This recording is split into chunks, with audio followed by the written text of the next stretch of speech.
Welcome back to Boom and Bust. I'm your host, Tony Clement, here with Dr. Alžběta Solarczyk Krausová. She is the founder and CEO of Respectful AI. Before the break, you were starting to itemize some of the deeper concerns about AI and privacy. Please continue your thoughts on your concerns there.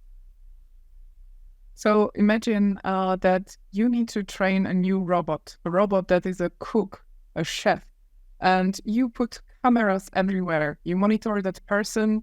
You learn how he or she moves hands, how many times he shakes the a bag of spices, etc. And then you create a copy of that person. So it's a question not only about personal data, but it's a question of protection of how you look, how you talk, how you walk, especially in the creative industry, when we are currently able to replace actors. We are able to create perfect digital copies. We have digital moderators. We have digital actors.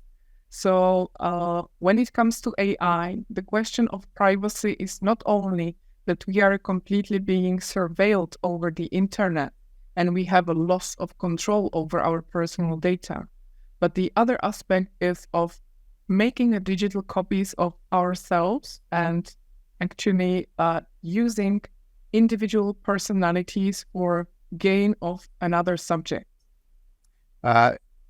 You very, very well itemized some of the dangers. So what I'm trying to do is try to figure out how we balance all of that, those concerns about appropriation and privacy with, I would say, the desire in the industry to make AI more accurate and more developed. So how do you see that process of balancing off those interests?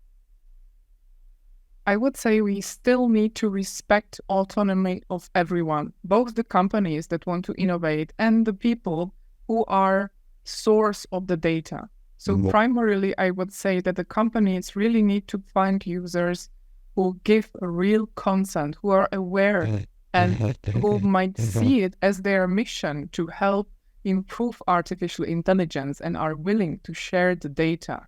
I think that the industry needs to be more open about their goals and also share what are the social benefits, and don't be afraid to share those benefits with those who help them to train AI, not to create a world where everyone is afraid what they are sharing publicly on social media and being afraid of bots who are going to crawl the web and take the data. There really needs to be an exchange, a willing exchange and aware exchange, where companies do take the data, they do create amazing and efficient AI, but with the consent of those who are involved. So consent is the key thing here to make sure that is a willing and informed consent then?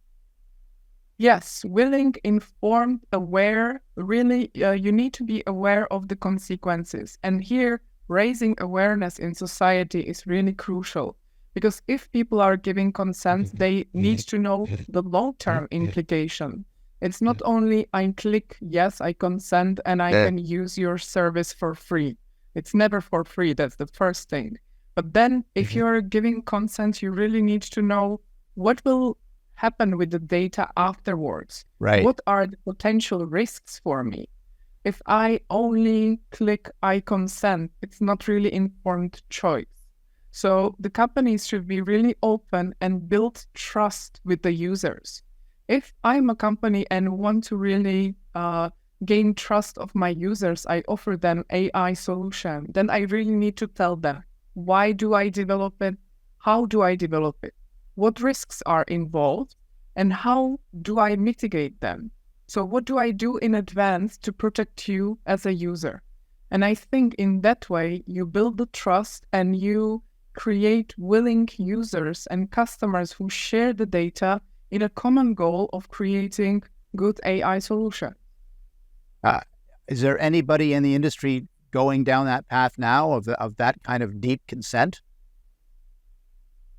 I think there are those trends. There are companies who are really trying to create information base for their clients.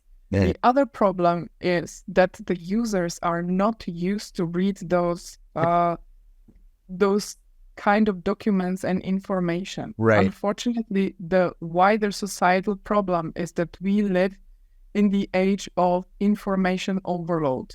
And then the people just click and don't put their effort in. Right, right.